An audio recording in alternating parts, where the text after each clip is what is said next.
அனைவருக்கும் வணக்கம். அரசு அதிகாரிகளை உருவாக்கும் நோக்கில் உங்கள் இம்பல்ஸ்.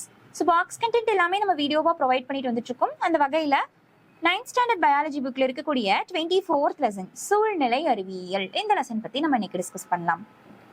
வீடியோக்குள்ள போயிடலாம். ஃபர்ஸ்ட் பாக்ஸ் பாருங்க. நைட்ரஜன் சுழற்சியில் பங்கெடுக்கும் நுண்ணுயிரிகள். நைட்ரஜன் சுழற்சி அதில் இருக்கக்கூடிய ஒவ்வொரு நிலைகள்லையும் எந்தெந்த மாதிரியான நுண்ணுயிரிகள்லாம் கான்ட்ரிபியூட் பண்றாங்க அப்படின்னு சொல்லிட்டு நம்ம பார்க்கலாம்.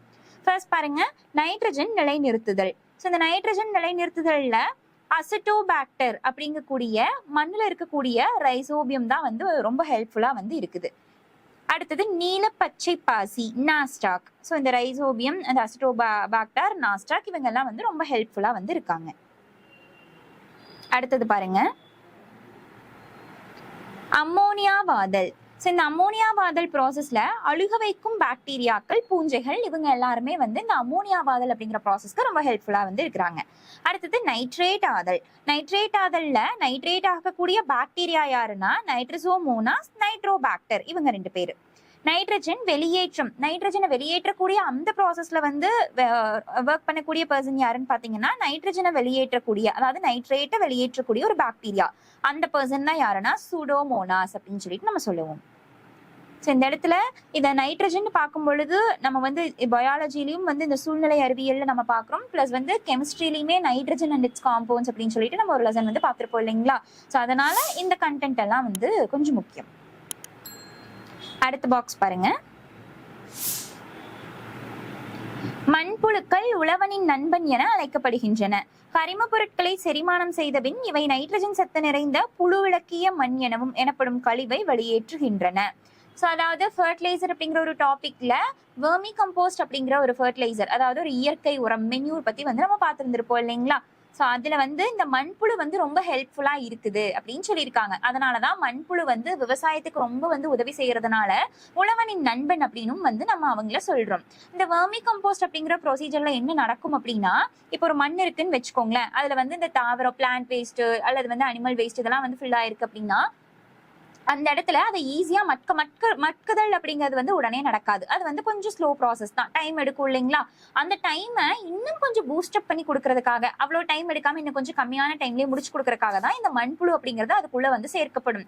அந்த வேஸ்ட் அந்த வேஸ்ட்டை மண்ணில் கலந்து விட்டுருவாங்க. அது கூடவே மண்புழுவையும் எடுத்து போட்டுருவாங்க. பிளஸ் கொஞ்சம் அதுல மாய்ஸ்சர் இருக்கணும் அப்படின்றதுக்காக லைட்டா தண்ணி தெளிச்சு அந்த செட்டப் அப்படியே க்ளோஸ் பண்ணி வச்சிருவாங்க. ஒரு 1 month கிட்ட அப்படியே விட்டுருவாங்க. நடுவில் மட்டும் ஓப்பன் பண்ணி கரெக்டா ப்ராப்பரா அந்த ஈரப்பதம் மட்டும் இருக்குதான்னு செக் பண்ணிட்டு தண்ணி தெளிச்சு வச்சுட்டு மூடி வச்சிருவாங்க. ஒரு மாசத்துக்குள்ளேயே அது எல்லாமே என்ன ஆயிரும்னு பாத்தீங்கன்னா நல்லாவே மக்கி போயிடும். அப்ப இது நமக்கு ரெடியா ஃபர்டிலைசர் அப்படிங்கிறது கிடைச்சிருச்சு. நம்ம ஈஸியா எடுத்து நம்மளுடைய விவசாயத்துக்கு நம்ம பயன்படுத்தலாம். அப்படி ரொம்பவுமே ஹெல்ப்ஃபுல்லா இருக்கக்கூடிய பர்சன்றதுனாலதான் இவங்க உழவனின் நண்பன் அப்படின்னு நம்ம சொல்றோம். நீரின் முக்கியத்துவத்தினை பற்றிய விழிப்புணர்வினை ஏற்படுத்த ஒவ்வொரு வருடமும் மார்ச் 22ஆம் தேதியானது உலக நீர் தினமாக பின்பற்றப்படுகிறது. அப்ப மார்ச் 22ஆம் தேதியை நம்ம உலக நீர் தினமா செலிப்ரேட் பண்ணிட்டு இருக்கோம்.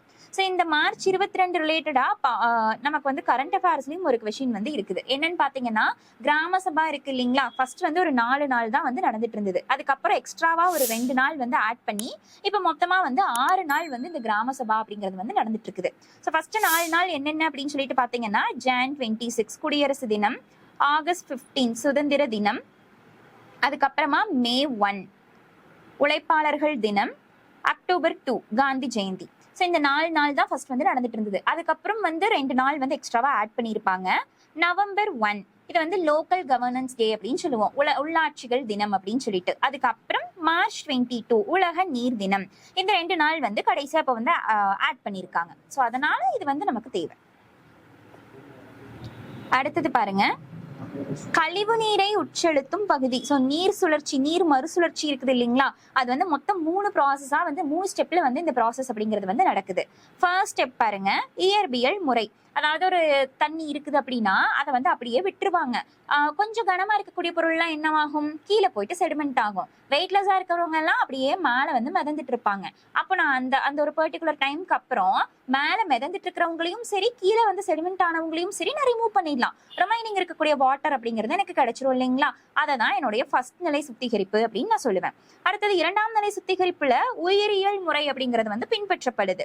அங்க என்ன ஆகும்னு பாத்தீங்கன்னா, உயிரியல் ஆக்சிஜன் ஏற்றம், அதாவது காற்றுள்ள மற்றும் கரிம பொருட்கள்லாம் இருக்குது இல்லைங்களா, அதை எல்லாத்தையும் வந்து எடுப்பாங்க. வீழ்படிவாதல் வடிகட்டுதல் அப்படிங்கிற ப்ராசஸ் மூலமா செகண்ட்லயும் வந்து அது வந்து கொஞ்சம் வந்து ரீசைக்கிள் பண்ணி கொண்டு வருவாங்க. ஸோ ஃபைனல் ஸ்டெப் தான் என்னன்னு பாத்தீங்கன்னா 3ஆம் நிலை சுத்திகரிப்பு, பௌதீக ரசாயன முறை. இதுல நைட்ரஜன், பாஸ்பரஸ், தொங்கும் திண்மங்கள், கனமான தனிமங்கள் இது எல்லாமே வந்து நீக்கப்படுது. ஸோ அப்ப இந்த இடத்துல தொற்று நீக்கம் அப்படிங்கிறது நீக்கப்பட்டு, அதாவது வந்து அந்த இடத்துல வந்து குளோரினேற்றம் அப்படின்னு சொல்லிட்டு சொல்லுவோம். ஸோ அந்த பவுடர் எல்லாம் போட்டு கிளீன் பண்ணுவோம் இல்லைங்களா, அதனால குளோரினேற்றம் 5 to 15 மில்லிகிராம் அளவுக்கு வந்து ஒரு லிட்டருக்கு வந்து மிக்ஸ் பண்ணுவாங்க. பண்ணி அந்த இடத்துல வந்து திருப்பியும் ரீசைக்கிள் பண்ணி தான் வந்து அந்த வாட்டரை வந்து கொண்டு வருவாங்க. சுவிட்சர்லாந்து நாட்டில் கிளாண்ட் என்ற இடத்தில் 1948ஆம் ஆண்டு அக்டோபர் மாதம் 5ஆம் நாள் IUCN நிறுவனம் தோற்றுவிக்கப்பட்டது. ஸோ நம்ம IUCN அப்படின்னு சொல்லிட்டு சொல்லுவோம் இல்லைங்களா, இயற்கை மற்றும் இயற்கை வளங்களை பாதுகாக்கும் பன்னாட்டு ஒன்றியம். ஸோ இந்த அமைப்பு வந்து எப்ப தோற்றுவிச்சாங்க, எப்ப வந்து இது வந்து தோன்றுச்சு அப்படின்னு பார்க்கும் பொழுது 1948, அதாவது நமக்கு ஃப்ரீடம் கிடைச்சதுக்கு அடுத்த இயர். ஸோ அந்த டைம்ல அக்டோபர் 5ல வந்து நமக்கு வந்து கிடைச்சிருக்கு. ஸோ இதோட இந்த லெசனுடைய பாக்ஸ் கண்டென்ட் முடியுது. இதே மாதிரி யூஸ்ஃபுல்லான வீடியோஸ் நாங்கள் கண்டினியூஸாக அப்லோட் பண்ணிக்கிட்டே இருப்போம். இதை பற்றின டீட்டெயில்ஸ் தெரிஞ்சுக்கிறதுக்கு இம்பல்ஸ் TNPSC அப்படிங்கிற டெலிகிராம் சேனலை ஃபாலோ பண்ணிக்கோங்க. அண்ட் இம்பல்ஸ் கோச்சிங் இன்ஸ்டியூட் அப்படிங்கிற யூடியூப் சேனலையும் மறக்காம சப்ஸ்கிரைப் பண்ணிக்கோங்க. Thank you all.